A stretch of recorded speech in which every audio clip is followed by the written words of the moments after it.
20-30, sementara di masa baliknya itu sampai hijrahnya itu dia tidak pernah sholat, tidak pernah sholat. Ada sebab yang benar, mereka harus tertib selama baliknya, masa balik di balik sampai dia hijrah yang ditinggalkan sholatnya, dengan ada sholat pada dan ada yang katanya yang boleh, ada yang maksudnya ada yang melaksanakan, yang ada juga yang tidak bisa untuk bertobat dari memperbanyak sholat sunnah. Sholat pada sholat kita yang kira sholat yang banyak meninggalkan kewajiban sholatnya. Jadi itu pernah ditanyakan oleh salah seorang sahabat yang baru masuk Islam. Kalau tidak salah namanya Utsman bin Tolha. Utsman bin Tolha itu bertanya, Rasulullah, ketika saya masuk Islam, bagaimana dengan amalan-amalan saya yang lalu? Bagaimana dengan amalan saya? Rasulullah menjawab, kalau kamu masuk Islam, maka semua dosa-dosamu akan diampuni dan semua amalan-amalan itu akan menjadi jadi ada orang yang dulunya orang yang lalai, malas sholat, kemudian tiba-tiba dapat wilayah hijrah, bagaimana dengan kewajiban yang ditinggalkan? Ya, seperti yang disebutkan tadi, memang ulama berbeda pendapat. Kalau dia ingat dan dia mampu, maka dia harus mengkodok apa yang telah dia tinggalkan.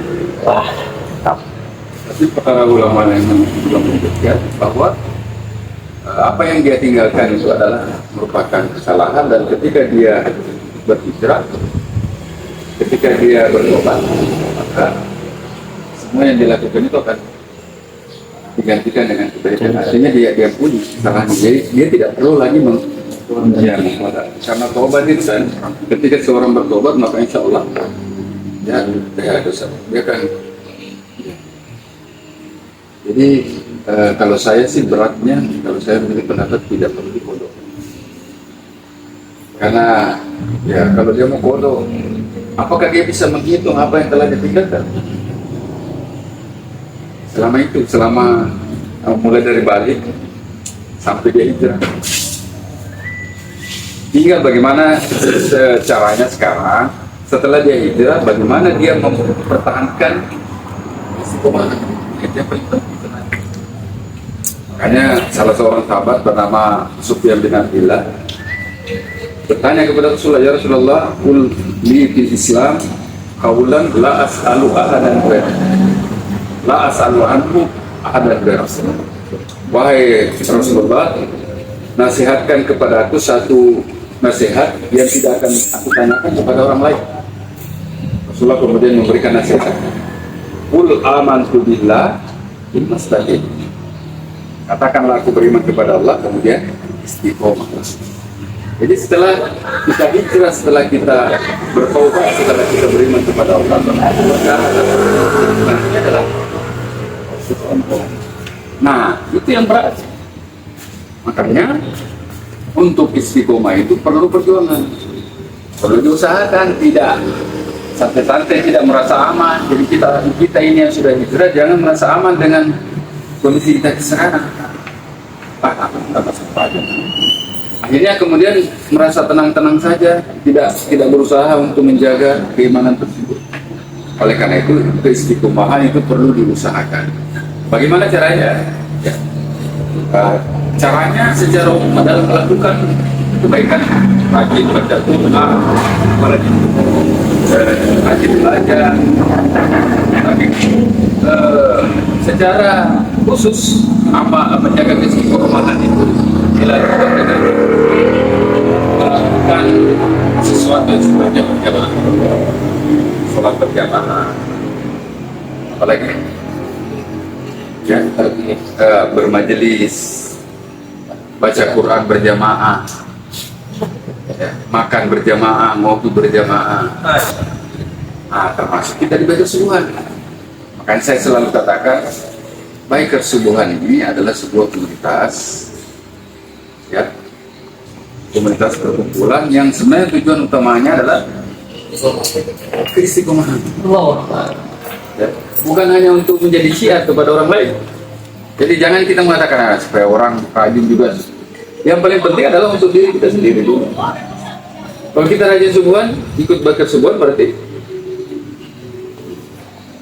Jadi berkumpul seperti ini, ngopi bersama, sesuatu hal yang kita memadukan antara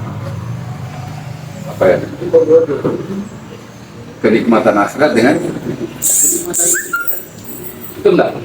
Makanya ada namanya ngopi, iman, ada ngeteh, ngobrol tentang hati, pokoknya apapun anunya. Ya. Jadi memang karakter kita itu selalu memang untuk hal-hal dunia, kadang kita lebih bersemangat, kadang kita bersemangat dari perkara. Nah, sekarang bagaimana supaya kita ini karena namanya beribadah itu namanya kadang-kadang kita jenuh ya, bosan, ada masa-masa yang terbentur, ada semangat. Nah, kita mencari cara supaya kecenderungan kita kepada dunia itu juga berbanding dengan kecenderungan kepada akhirat.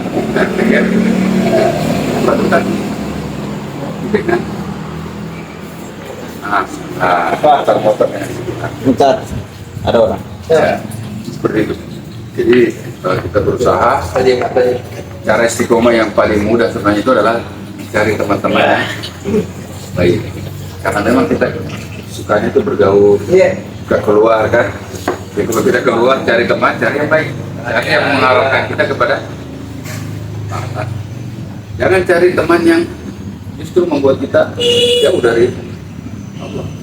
Makanya Rasulullah bersabda, "Al-mar'u ala dini khalil." Seorang itu tergantung dari teman-teman. Kalau temannya baik, dia akan baik juga. Kalau temannya buruk, maka dia akan menjadi buruk juga. Dalam hadis yang lain Rasulullah bersabda, permisalan antara teman baik dengan teman buruk itu adalah seperti ketika bergaul dengan penjual parfum. Bagaimana kalau penjual parfum? Dapat wanginya, tapi meskipun itu minimal kan. Kalau pun dapat parfum, ya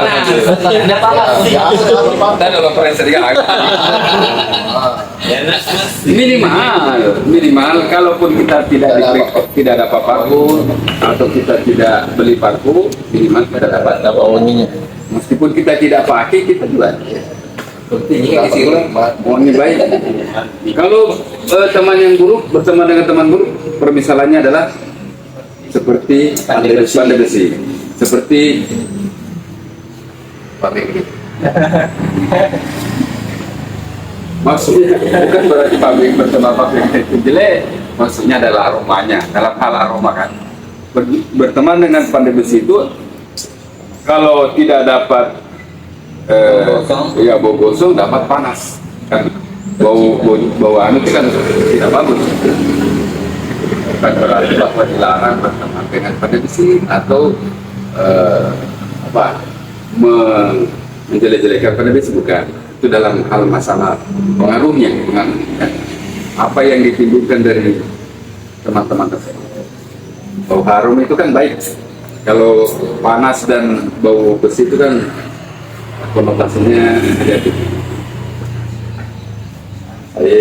Jadi satu harapan kita teman-teman semua, mudah-mudahan dengan komunitas Biker Subuhan ini semakin mempererat hubungan kita, mempererat persaudaraan kita, dan yang paling penting adalah semoga dengan ini kita bisa senantiasa istiqomah di jalan Allah Subhanahu wa Ta'ala. Sebagaimana slogan kita, work to right, right to the takbir. Allahu Akbar.